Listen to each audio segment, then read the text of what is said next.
Hey everybody, welcome into the back room. I'm Andy Ostroy. We have Democracy Forward President and CEO Skye Perryman with us today. We'll chat with Skye in just a second, but first, thanks for tuning in. We appreciate you listening, and we'd love to hear your comments.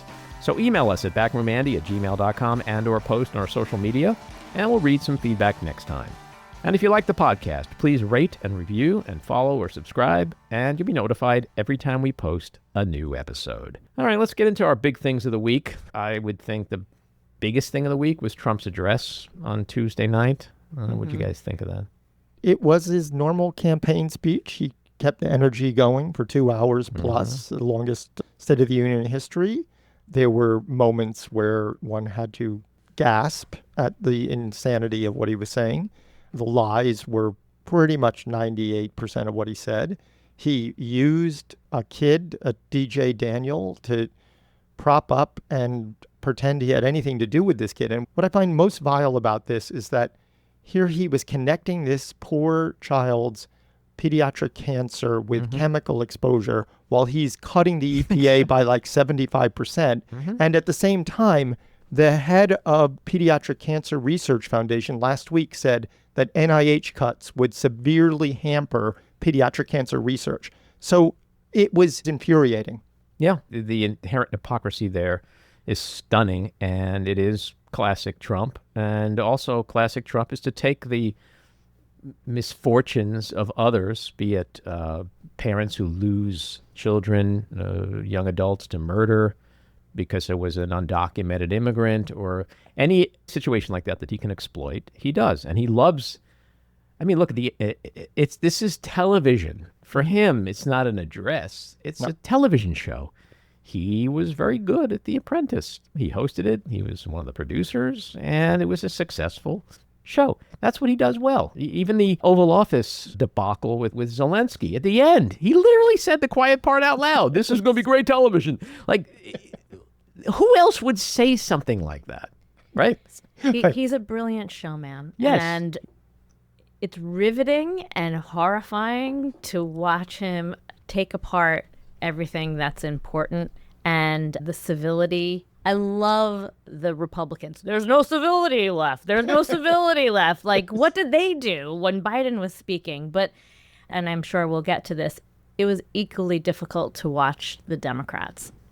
I mean, I wasn't quite as infuriated, but I was fucking furious. Well, the House censured Texas Congressman Al Green, not the singer, Al Green, but I happen to be a big fan of both Al Greens.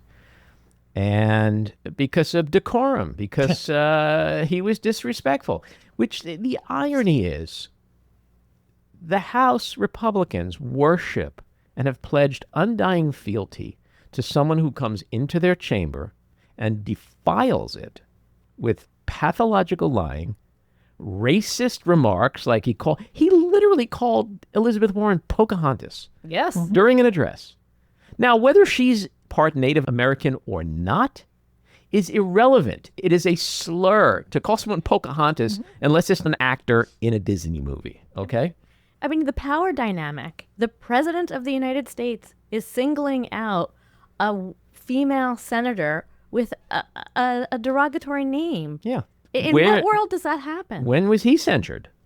That's a good right? question. So that's the inherent hypocrisy, but we're so far beyond that. Sure. Yeah. So the positive for me that came out of that, and I do want to discuss the Democrats in a second, but the positive is that people in this country are starting to feel the pain, Democrats and Republicans, people who voted for Trump. Because when Chainsaw Charlie, Elon Musk, is going through the federal budget, he's not singling out Democrats and liberals for spending cuts and with regard to services. He's not only firing Democrats and liberals. What's happening in Washington right now is affecting every single American. And we've seen at the town halls, which they have now canceled because they don't want to put up with angry, frustrated voters, we've seen people start to get upset. And that's a good sign. You know, if 70 some odd million people voted for him and 500,000 may be starting to get a little pissed, well, it's only 6 weeks into this presidency. Think about how many people might be pissed off at him in 6 months or a year, or when the midterms come along in 2026. So to me, he was on display. He was performing, and I don't think his performance was that great to the audience that we really need. Not the, Joe Biden was never president, John F. Kennedy Jr. was the real president because Biden was in Gitmo. Not that crowd. We're never going to win that crowd. We don't want that crowd. But the people who, last time I voted for Obama, this time I voted for Trump. I voted for Biden, but now I like Bernie, but I voted for Trump because I thought we need disruption. That group, well, and I saw the focus groups. I mean, they had focus groups of people going, that was kind of bonkers. So we're at the beginning of that kind of resistance. Now, to your point, Jen, Democrats, if you really think this country and our democracy is burning down, then you showed up that night with a fucking water gun. I'm sorry, but I don't think when democracy is on the precipice, when a dictator wannabe is standing before you, spreading lie after lie after lie, wearing a pink outfit or holding up a bingo card or auction paddle with like really stinging remarks like Musk steals. Ooh, I mean, here's what Democrats should be doing if they're ever in a situation like that again soon. Whatever they sit and decide in a meeting, like, here's what we're going to do. Here's our resistance. Here's our protest. Someone should ask, okay, here's the final question. All this stuff we're talking about, are they going to laugh at us when we do this? Because if the answer is yes, then don't fucking do it. Do something, I don't care what it is, that's going to make them pissed off. Now, when Representative Green got up, you could see visibly Trump was upset. You could see visibly that Speaker Mike Johnson was upset. It got to them. Now imagine what would have happened if every other Democrat in that room would have then gotten up one by one and done the same thing. They would have been really pissed off, and they would have started screaming. Maybe someone would have crossed the aisle and hit somebody. They've almost come to blows before, Kevin McCarthy and Matt Gaetz. I mean, let it turn into like those crazy parliamentary meetings elsewhere in the world where we literally see like brawls break out.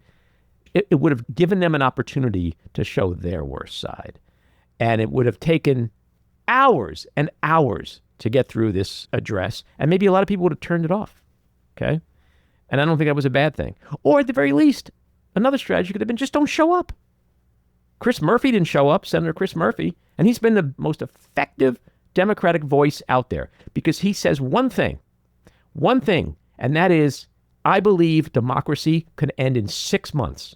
So if we don't do every goddamn thing right now to fight it, then it's going to end in 6 months. He's not saying, oh, we have time, or the courts will hold, he is fighting with every weapon in his arsenal. And that's what Democrats needed to do the other night. Shut that sham down. And they didn't. They sat there like sheep for the most part. Now, others like Maxwell Frost and a few other Congress people, they got up and left. Kudos to them. And they were on TV afterwards. But shouldn't this be a unified effort? So this makes sense, right? I don't know what the right thing is. I don't know if anybody knows what the right thing could have been that night. But the perception that we are so feckless and we're weak is pervasive. Where is the strategy? Yeah. Where is the strategy? Why isn't like somebody going to Mark Cuban and saying, okay, here's the plan. Invest in my product. Invest in my product and let's go, go, go. I don't think that's crazy. But let me ask you guys a simple question. What does it say to the people at home if Chris Murphy doesn't go and Maxwell Frost and others walk out? AOC didn't go either.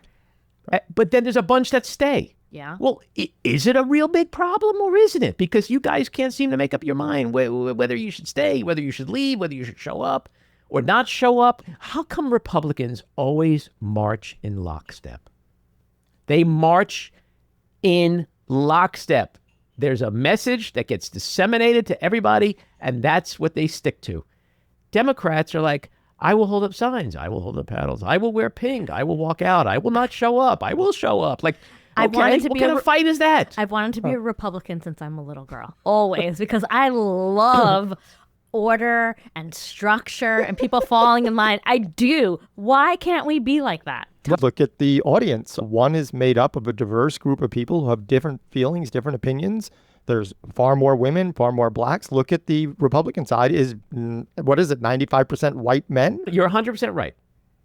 But if all of those people, as diverse as they are, share one common belief, which is our democracy is dying, then none of that should matter.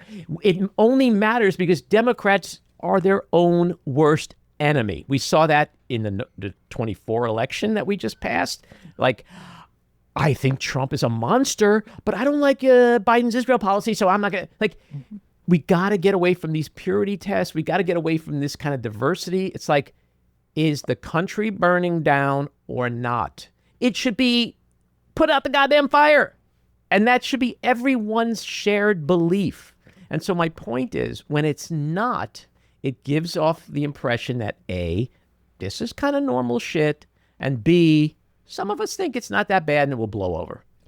Yeah, I mean, I do think that the diversity is the strength of the Democratic Party, but I also agree with you that on something like this, they should at least overwhelmingly agree on a strategy. Yes. And I definitely don't know what that strategy is. I'm not sure they should have all walked out, or they shouldn't have come, or they should all just sit there and boo, whatever it is. But they need to do it together. I agree with you What do they completely. have to lose? Again, I keep getting back to, make up your mind. Is democracy dying soon or not? Because if it is, just fight like an animal. Now, imagine this. Imagine if they all had gotten up and all they did was go, democracy will win. Freedom and democracy will win. Freedom and democracy will win. They would have all been removed. But then the headline the next day would have been that Democrats took a stand. They attempted with whatever they had to stop this man from spreading his propagandistic bullshit and destroying democracy. I'm not sure that would have been the headline. I'm not sure either. Well, but I'm saying euphemistically. Okay. Right? Now, whether or not it would have worked on any level is not the issue. The issue is, like, look, if I'm in an alley and there are two big guys and they're looking at me like, we're going to kick your ass, I'm going to fight. The odds are I'm going to lose. But knowing I'm going to lose doesn't stop me from fighting. So it's the fight or flight. Democrats, if they truly believe that democracy is hanging on by a thread, they have to fight with everything they have. The minute they start to go, well, that might not work, or how would that look, or what is that going to say to the people? Just fucking fight and then deal with what happens after.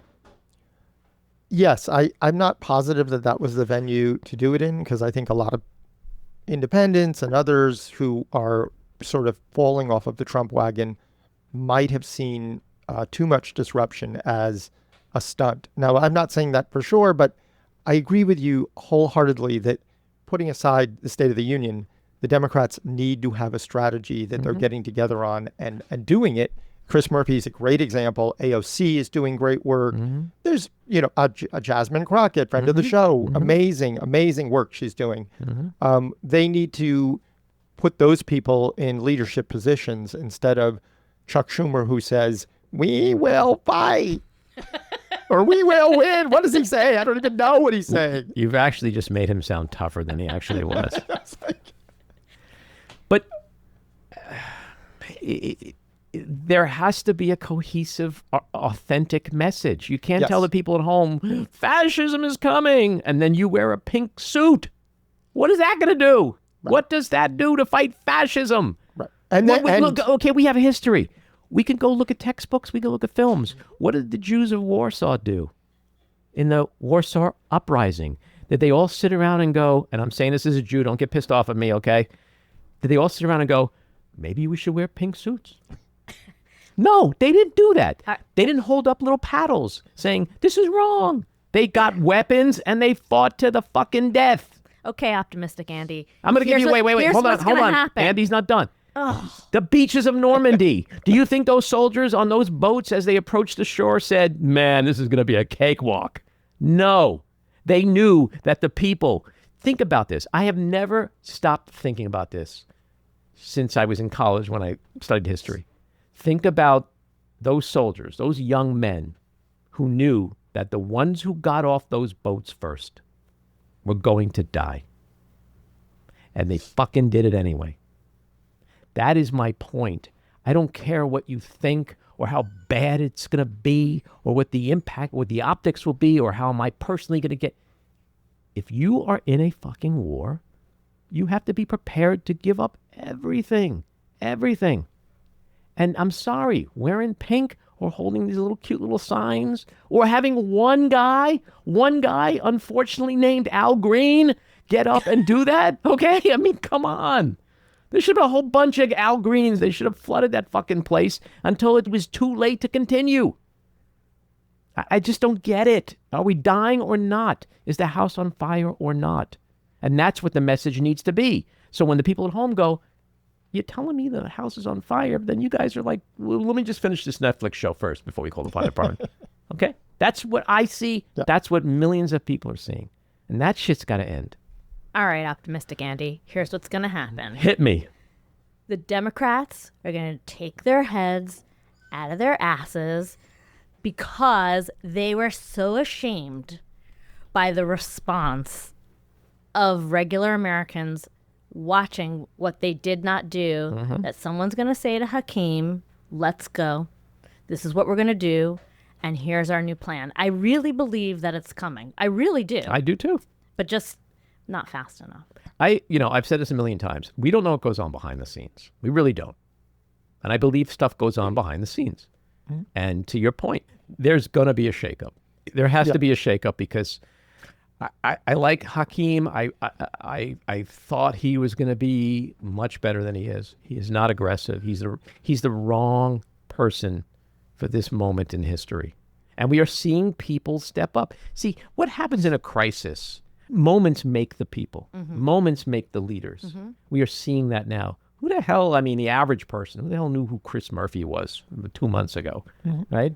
Now he has become the face of the party. He is out there leading. Bernie Sanders, he's back. He's back. It's like a comeback. He's John Travolta in Pulp fucking Fiction. He's couldn't back. Squish that cockroach even if you wanted to. He's back. Bernie Sanders is in the middle of America telling people why there's two Americas and an income inequality and we have to fight this billionaire oligarchy and I'm done, I'm tired, and now all of a sudden I became Jackie Mason. If he was 20 years younger, he'd be the leading candidate for 2028. Yes. Yeah. Without a doubt. I totally agree. It's Bernie time. Yep. There should be bumper stickers. It's Bernie time. But all these people together, AOC, I don't agree with a lot of stuff but it doesn't matter. AOC is at the forefront of saying shit clearly.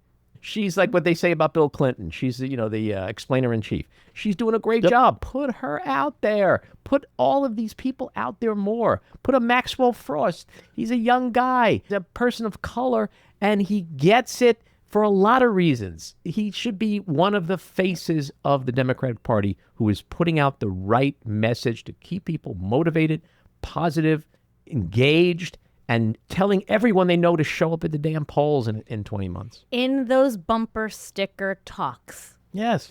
Not just clear, but concise. People have very short attention spans. And that's what it should be. Where are our bumper stickers? Donald Trump is giving the Democratic Party a gift. Look at the stock market, down again today. Day after day after day. There is nothing but chaos. Yep. Chaos. Ronald Reagan famously asked voters, are you better off today than you were 4 years ago? Democrats must do this from now on, every week, every month, until the midterm elections. Constantly say to voters, is your retirement savings account up or down since Donald Trump took over? Are your family members who are veterans having an easier time getting their benefits and services through the VA? Are your kids getting the same occupational and speech therapies in school that they did before? Are the prices of eggs and clothes and cars and housing and gas, did they come down? Is your Medicaid safe? Is your Medicare safe? Are your Social Security checks coming? Just keep asking them how it affects them in their lives. Keep it micro. I think what we have in our favor is whether or not the Democrats get their act together. Trump is catering to this sort of neo-reactionary tech bro culture. And that is not going to help anyone who voted for him. It's going to hurt them. And so over time, what we're seeing already is exactly to your point, Social Security, national parks, 1 mile lines. People are going to react with their 401ks going down, with their inability to go to a park in the summer and knowing people indirectly that got fired because of this.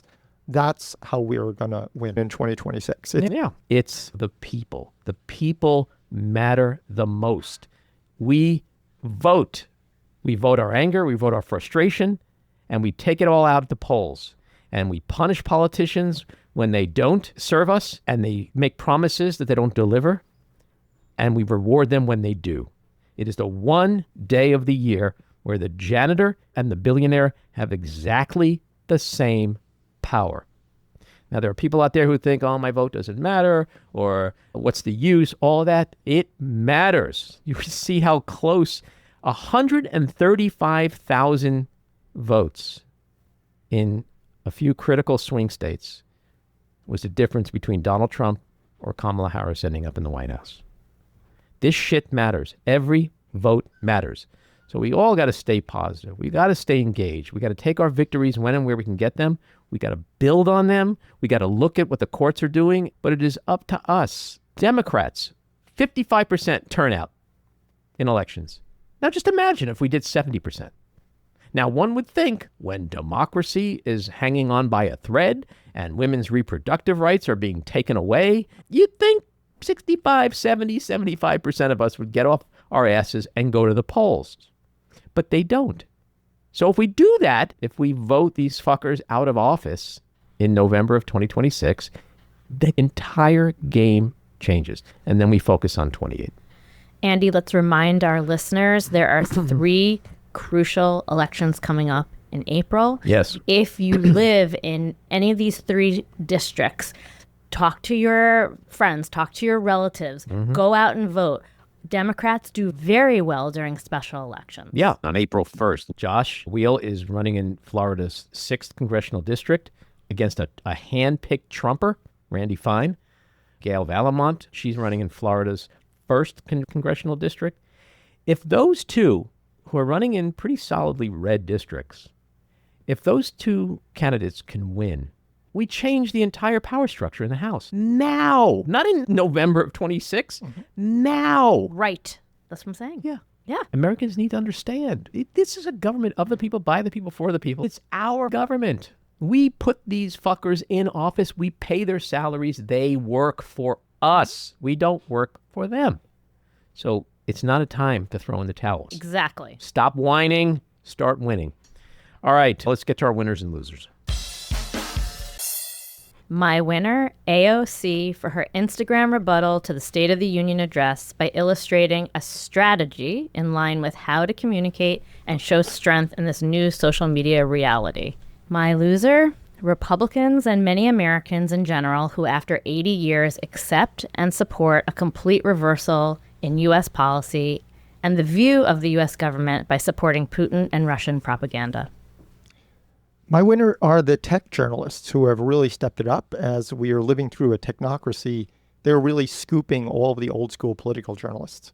My loser are the 10 Democrats who voted to censure Representative Al Green. Marjorie Taylor Greene did exactly the same thing, and yet she wasn't censured. And what do you think the difference is?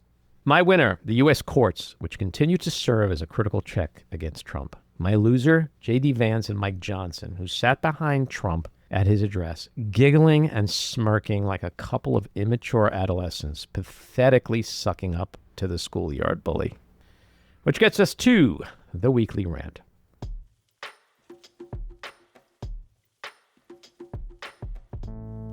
Even after 10 years, people are still asking, why does Donald Trump do the things he does? Why would he impose stiff tariffs on our allies, Mexico and Canada, and start unnecessary trade wars? These are actions which even the staunchly conservative Wall Street Journal called dumb. Well, here's my theory. Donald Trump is unqualified, incompetent, and woefully unfit to serve.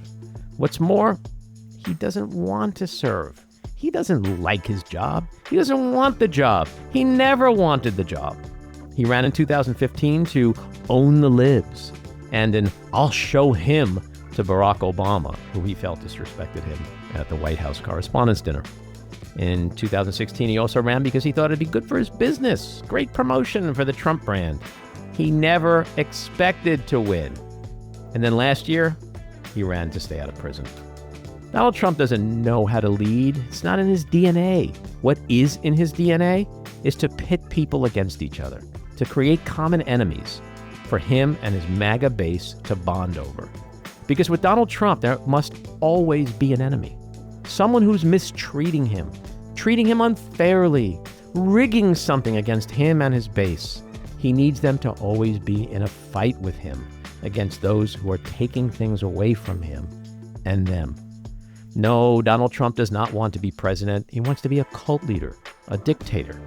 He's not interested in representing the needs of Americans. He exists to have Americans serve him. And that explains these moronic tariffs and unnecessary and dangerous trade wars that he started without provocation or purpose. Because they serve to distract from the fact that he is not leading. He's not governing, not delivering on his campaign promises to drastically cut inflation and the price of food, gas, housing, and other costs. He does it to distract from the fact that prices are going up, that the unemployment rate is now rising, as even Trumpers are starting to lose their jobs, that the financial markets are tanking, and he's destroying people's retirement accounts, that the middle class's confidence in the economy is cratering. So he spews bullshit about banning pennies and paper straws, because even products are his enemy. And he attacks the Kennedy Center because venerable institutions are his enemy. And he threatens Panama and Greenland and Mexico and Canada and makes asinine comments about Gaza, Ukraine, and Zelensky because even our allies and democratically elected leaders are our enemies. And the irony is, the only things that aren't his enemies are our actual enemies, like Russia and Putin, North Korea and Kim, white nationalists and domestic terrorists. So why does Donald Trump do what he does? Because he's a sociopath. Because he has no core values. Because there is zero strategic planning with any of the critical decisions he makes on domestic, foreign, or fiscal policy. Because he is a malignant narcissist held hostage by his rapacious id. Because he must always be showing the strong man in this world that he's actually not a weak man. Because he loves being able to move the stock markets wildly in either direction, because he's the great and powerful Oz, and can do so by fiat or tweet. Because with Donald Trump, it's all about the power trip. But despite all his feather-clucking, chest-beating, I alone because I'm the boss bullshit, in the end, to most everyone else, he comes off as nothing more than the weak, chaotic, flailing laughingstock of the free world. I've said this a million times, and I'll say it again. It's the gang that can't shoot straight, and he's the godfather, and we know how that movie ends.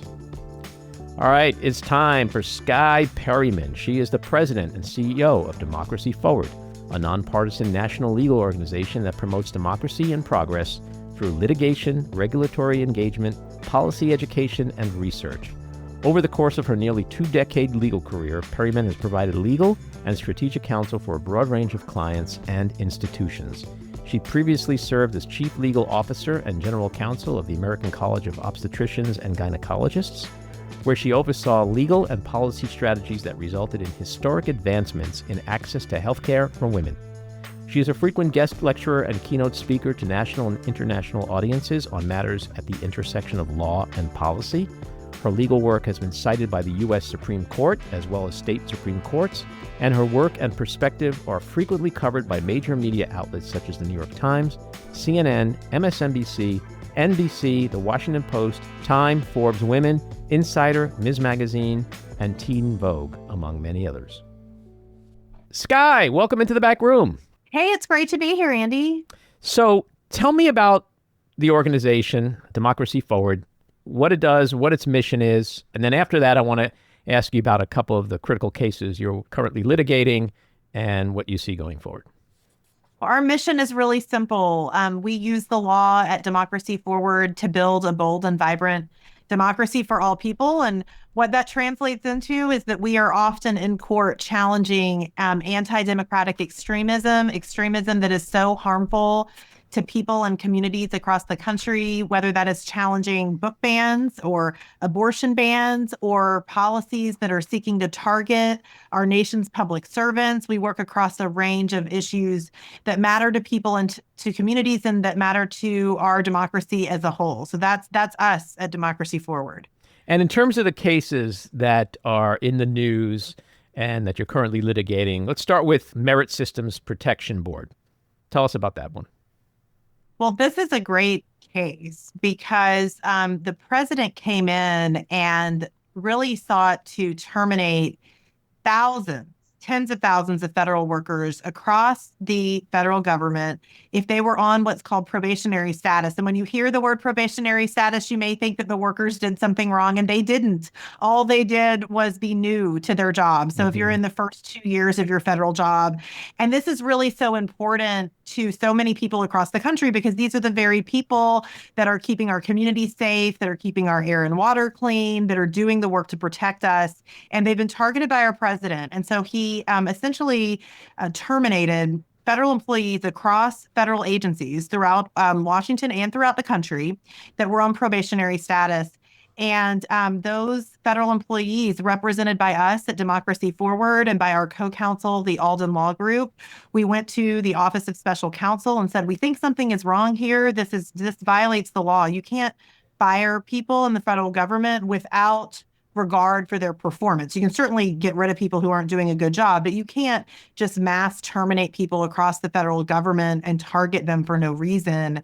And the special counsel agreed with us. And now the Merit Systems Protection Board, which is the board that is in charge of looking at these disputes, has agreed with us. And over 5,000 workers from the U.S. Department of Agriculture, which of course has a lot of significance for all of us that want to have safe food and want to have good farming communities across the country. They're back being reinstated into their jobs for 45 days while there's an investigation of these practices, which the board has largely concluded are likely unlawful. And now we're working to try to expand that to other federal agencies and other workers who have done nothing wrong other than to just be the ire, sort of in the eye of the president. And you've also been working on cases relating to DEI, USAID, DOGE. You know, it seems like we're in court a lot these days because this administration is really harming people and operating totally outside of the bounds of the law. So we have filed a number of lawsuits against the so-called Department of Government Efficiency. Everybody wants the government to be efficient, but this DOGE effort led by Elon Musk is not a pathway to efficiency. In fact, they're operating under a shroud of secrecy. They say one thing, they do another. They're breaking into our federal agencies and actually trying to access data, personal data on Americans across the country, me and you and others. And so we have a number of cases pending to help protect the data security for all of us and for all Americans to help uncover what exactly DOGE is, who is calling the shots. We've had a federal judge order discovery in one of our cases, which means we will be able to ask good questions and make that information available as we continue to try to work to protect people. So that's the DOGE cases. And can I ask you a question? The other night during his address, Trump contradicted what the White House and the lawyers said under oath in court by saying, again, that Musk is heading up DOGE. How impactful will that be? You know, I think it's very impactful, and it's just yet another example. This is not the first time this has happened where the Department of Justice is saying one thing in one case, the Department of Justice is saying something else in another case, the president is saying something else, Elon Musk is saying something else on X. And so part of our work is to really get behind all of this, to expose the lies and the attempt to confuse people, the attempt to overwhelm people. I was actually at that address and was sitting just several seats over from Elon Musk. I was there in solidarity with the federal employees who had been terminated, who were attending at the invitation of some of the lawmakers to really be in solidarity with them. And it was just such an interesting experience to see someone. Elon Musk has caused so much destruction and is so unpopular now with so many people across America. And to see the president have him in a special area to call him out in the speech, it really tells you that this president doesn't seem to be working for the people, but seems to be working for Elon Musk. Yesterday, there was a meeting with the cabinet where he said to the cabinet, you guys call the shots on who gets hired and fired. And, you know, Musk is here just in an advisory capacity. But then he said, if you don't do what we want you to do, then he's going to go do it. Do you think that was just Trump trying to placate everyone? Like, what are we ultimately supposed to take away from that? I think it was Trump trying to mop up what's going on because the courts are so skeptical of the power that he has given to Elon Musk, because we are seeing that called out day after day in the media, but also in the courts. And so, it seems like he may have spoken to some lawyers as opposed to what he did before his speech before Congress. So I don't know if it was a cleanup show or whatever, but the president has, unfortunately, since he's been in office, it's been clear that he's not uninterested in independent advice and counsel. He's uninterested in the Abraham Lincoln team of rivals approach. He's uninterested in anything other than, sort of what he wants to drive through, and is really not concerned about people, but not concerned about what the law says, which is why we're seeing so many judges. I mean, judges appointed by Republican presidents, judges appointed by President Trump himself, judges appointed by Democratic presidents, all having to put the brakes on a number of these efforts. And is that going to hold, in your opinion? Because I'm encouraged by what I've seen out of the courts. I'm encouraged also by what I've seen in the Supreme Court. I mean, there was a ruling yesterday. I happen to be of the mindset that I'll take any 5-4 decision any day of the week. Give me 1 million of them. I don't really care about who dissents. Is there room for encouragement here, for optimism with the Supreme Court and in the entire judicial system? Is that system holding and going to continue to hold and serve as the critical check we need?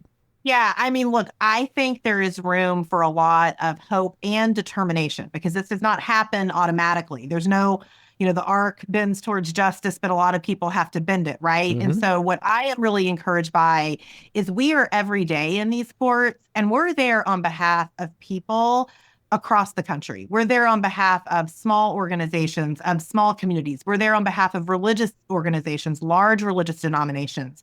We're there on behalf of larger institutions of higher learning or schools and teachers. We're also there on behalf of wage workers that work in restaurants and cities.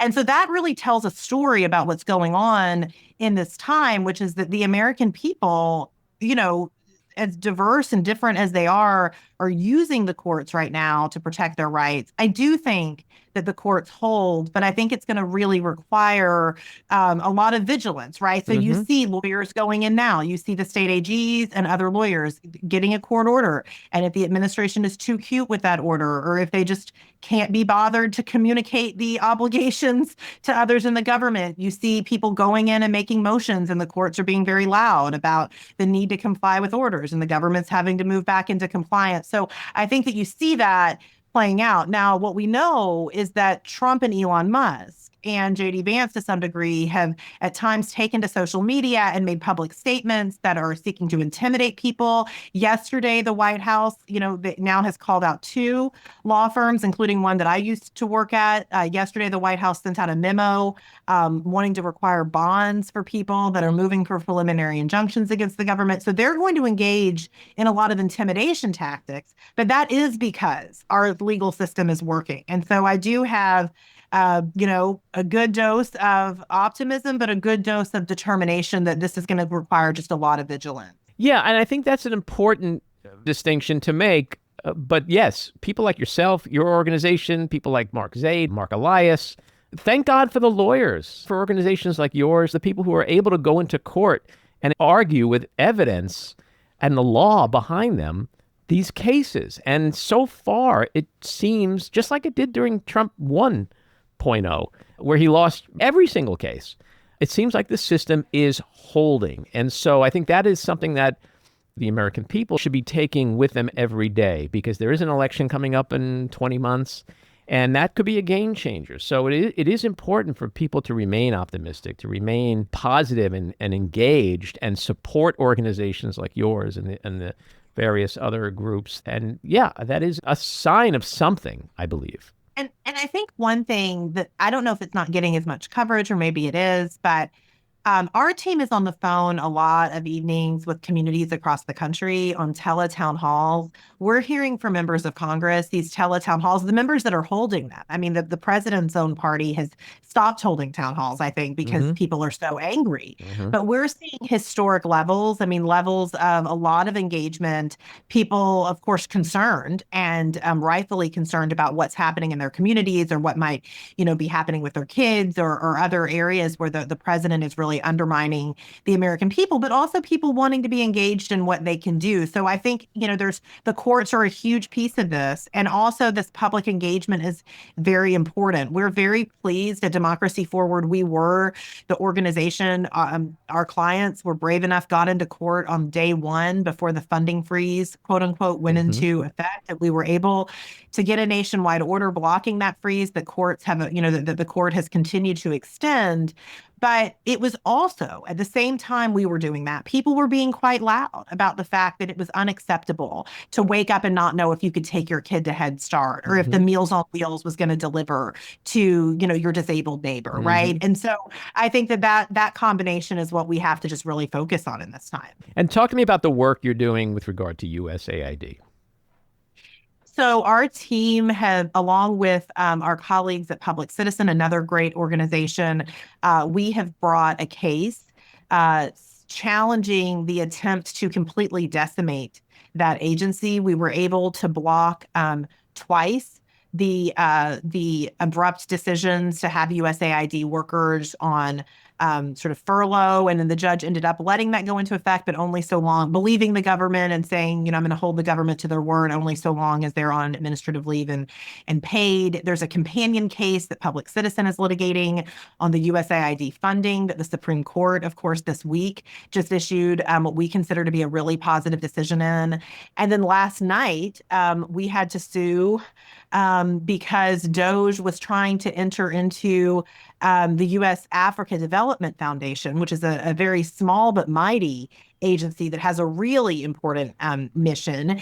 And the agency resisted DOGE coming in. They've sought to improperly fire the president of the agency, which the law is very clear can't be done. And so we filed a lawsuit, and then the court last night, because of the significant constitutional questions, put a hold on DOGE's activities there until the court can look at this further. And so we're really engaged on all fronts here. And it's important, I think, for people to remember USAID and all of these efforts overseas, efforts to not isolate America in the world, make all of us safer at home and abroad. And of course, a journalist retweeted me saying that, and Trump has tried to target the Voice of America because of that. But it's not just about the fact that this makes us safer at home and abroad and the importance of the United States and in the world and our global leadership. It's also about the role of Congress, because this is an administration that is trying to just really overrun what the United States Congress has done. And that also is a problem for people and a problem, for our Constitution. And so these cases will, really raise a lot of those issues. And that's a good point you're raising, because we are a government of three co-equal branches.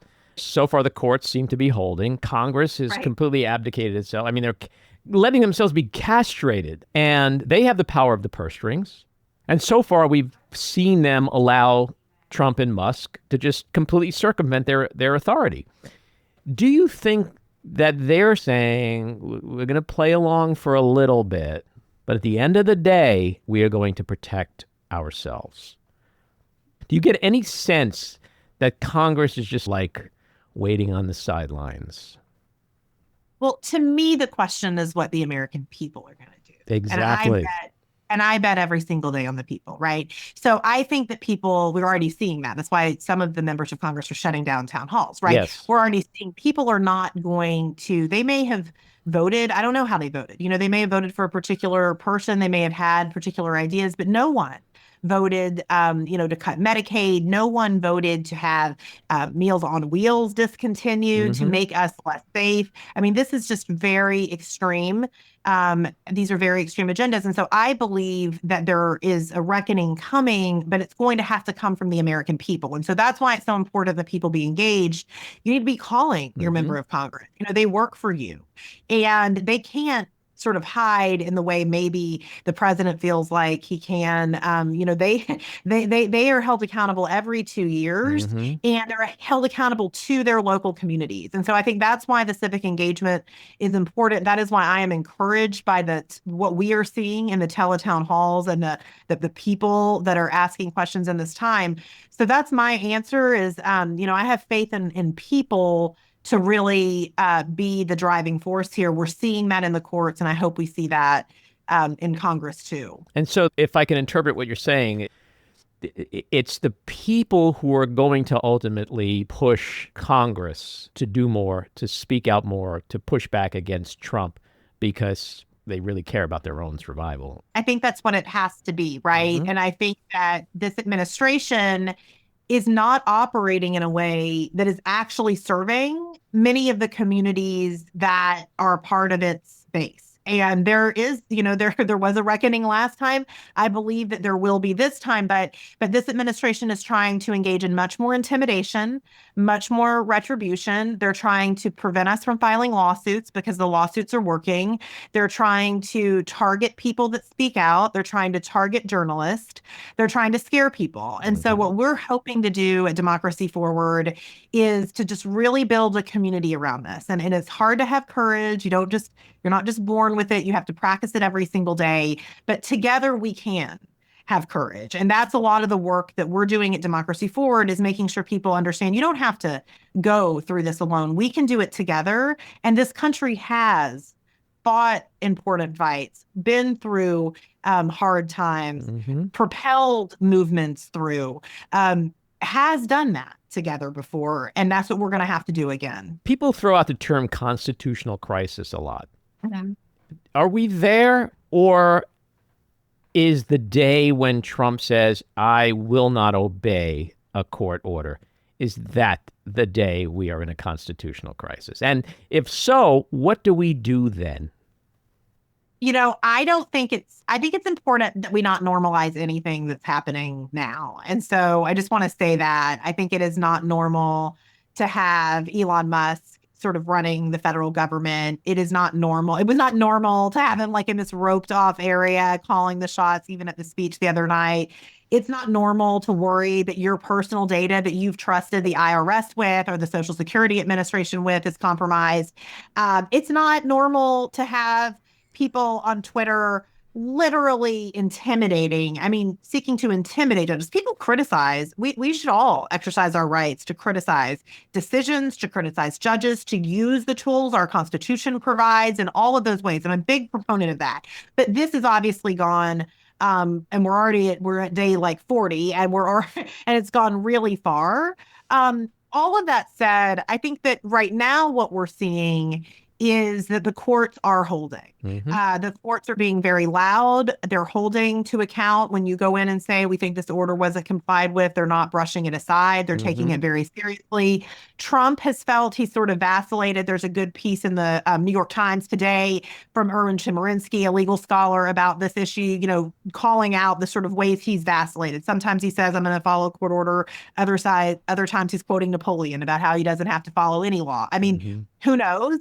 But what I will say is that I think that he will face significant pushback. And I think that this issue is not a really smart fight for the administration to be picking, because even before judges that may be a bit more sympathetic to some of the administration's policy goals or policy agendas, they don't take kindly to the president of the United States saying that he's not going to respect a co-equal branch of government. And so this entire conversation that we're having to have as a country about whether the administration will follow court orders, I think is not serving the administration well in court. I mean, first of all, and then of course, if we get to that point where there is a final order and he doesn't follow it and seeks to buck it, it is going to take the courts and Congress, right? It's going to take the people and the courts to check that situation, which there are tools to do. And that's one reason why it's very important that people stay engaged and not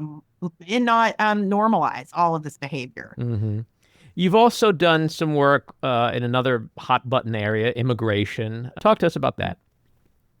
Well, this is really, I think so important because there's a lot of folks have differing opinions on immigration, what the right policy should be. I'm from Texas originally, and people have very strong opinions all across the board on these issues. What the administration has done has managed to, instead of actually getting in and trying to solve a problem and figuring out like how are we going to what is going to be the immigration policy of the United States? How are we going to do comprehensive reform, which is what President Biden and others had called for? They just come in and overreached completely. So they came in and pulled out from under the American people a protection that had been in place for 30 years, that Republican presidents haven't had a problem with, that Democratic presidents haven't had a problem with, a policy that was in effect in the last Trump administration, that prevented ICE and sort of enforcement. It prevented sort of enforcement from occurring in houses of worship and in other sensitive locations, with some exceptions. Like, it's not that there was never an instance, but with some good guardrails. And so we have sued the administration about that policy on behalf of the Cooperative Baptist Fellowship, which is 750,000 Baptists across the country, various Quaker meetings, so thousands of Quakers and thousands of Sikhs, the Sikh Temple of San Francisco. So we had a interfaith coalition. We brought a federal court action to say this is a violation of the law. It's a violation of religious liberty. It's actually a violation of the First Amendment, of your right to expressive association, to engage in communal worship. And the federal judge in our case has issued an order blocking enforcement of, or blocking this new Trump policy with respect to all of our religious communities that we're representing. There's another case pending in federal court on behalf of other religious communities there has not been a decision yet in that case. So we are, this is an example of, I think, a just extreme overreach, and something that threatens all people, not just immigrant communities, but all people that seek to engage in communal expression and communal worship.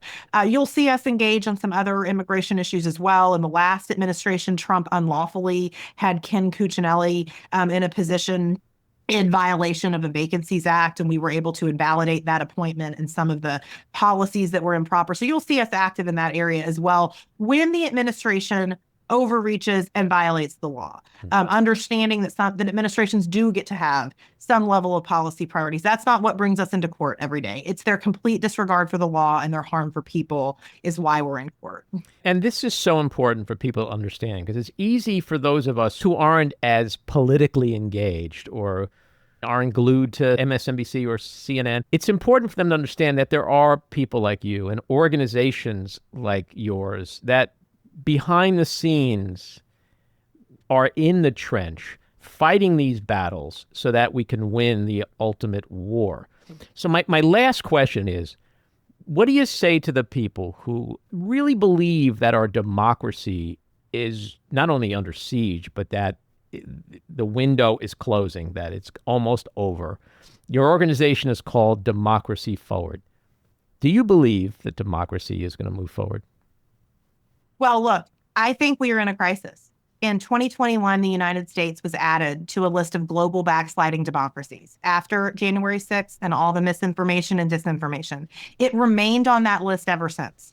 It was on that list regardless of what was happening in the 2024 elections, because of a range of state-based extremism, the far-right legal movement, these special interest Project 2025 groups, all of these things. The dysfunction in Congress is one of the reasons it's cited.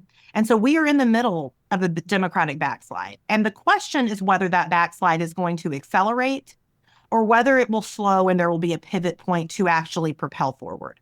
I believe that crises are sometimes the best catalyst for bold and important change. Mm-hmm. And so that is the work we do at Democracy Forward. We are here to manage this crisis. We are going to slow this backslide. We are going to be there every single day that the administration does something that violates the rights of people or harms people. They can issue whatever, threats they want to issue. They can call lawyers out. They can intimidate judges. They are not going to stop our work because it is effective work. But what we are doing that for isn't just to stop a bad thing.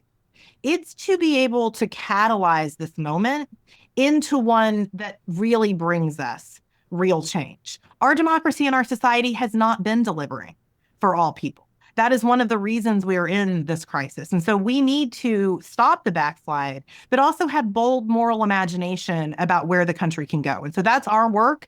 That's why we are both democracy and forward. And even though right now it's being put to the test, I do believe that there is a path forward, but I do believe it depends on all of us. And my only ask of you or of your listeners or of anyone tuning in is just to not give up. Because that is the quickest way to accelerate this backslide. Yeah, I'm glad you said that, because I was just going to emphasize the overall narrative that you introduced earlier, and that is, we the people, we have all the power. If we throw in the towel, we have no power. If we stand up and we fight, we have all the power. These people work for us. We don't work for them. So Stay engaged, stay positive, and show up at the polls, and this whole game can change. Skye, thank you so much. Do come back again. This was great. Thank you. Thanks for having me. Would love to come back. All righty. Take care. All right. We're going to take another call from Colton Blue. You met him last week.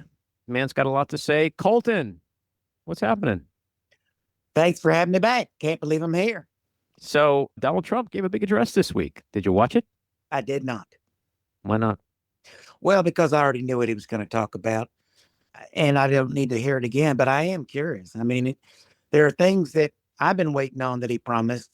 Did he bring these things up? Did he talk about the UFO situation and all the top secret stuff with the aliens that the Navy was able to put on camera? I don't believe he did. Is that an important issue to you?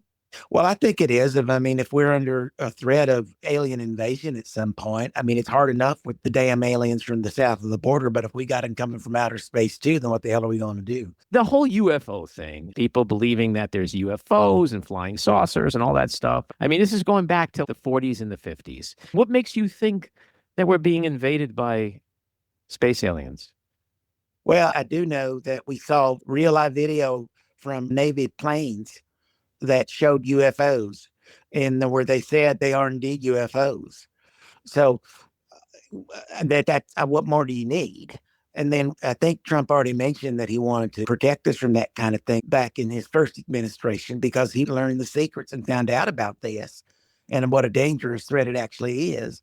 And so he created a Space Ranger program as part of our military. And everybody's like, well, why? Why is he doing something like that? That's stupid. Well, no, he did it because he knew it was coming, because everybody else just blew it off. But there's a real threat out there, and he's aware of it, and he's dealing with it. And I was just hoping he might mention something about that. See, you're referring to Space Force. Let me ask you this. Do you think there are space aliens living among us right now? Just like spies from outer space? Well, I wouldn't be surprised if they were the Democrats, quite honestly, because the Democrats are an evil group of people, basically. And it's a massive group of people that are pedophiles, that don't believe in the values of the United States, that hate everything like that it might very well be aliens. Now, I'm not saying I actually believe it, but I could see how it's a possibility. Absolutely. Are you disappointed that Trump didn't bring up this UFO border crisis? Yes, of course I am. One of the biggest draws is his ability to stop alien invasion, whether it be from the south or the north or the space. Let's face it, we don't want to be invaded anymore. We just want to be us, living amongst ourselves, doing the best we can, and minding our own damn business. All right. Colton, thanks for sharing your concerns about the space aliens, and we'll chat with you again. All right. Well, thanks for having me. All righty. That was my actor pal, Nathan Dean, out in Los Angeles. We'll chat with Colton and Nathan next time. This episode of The Back Room was edited and produced by me, Andy Ostroy. It was co-edited and co-produced by Matty Rosenberg and co-produced by Jen Hammoud. Our theme song was composed by Andrew Hollander, and our logo was designed by Cricket Lengyel. And special thanks to Patricia Wind. Please take a moment to rate and review the podcast, and also follow or subscribe. Until next time, keep your eyes on Washington, Hollywood, and your own backyards, and have a great week.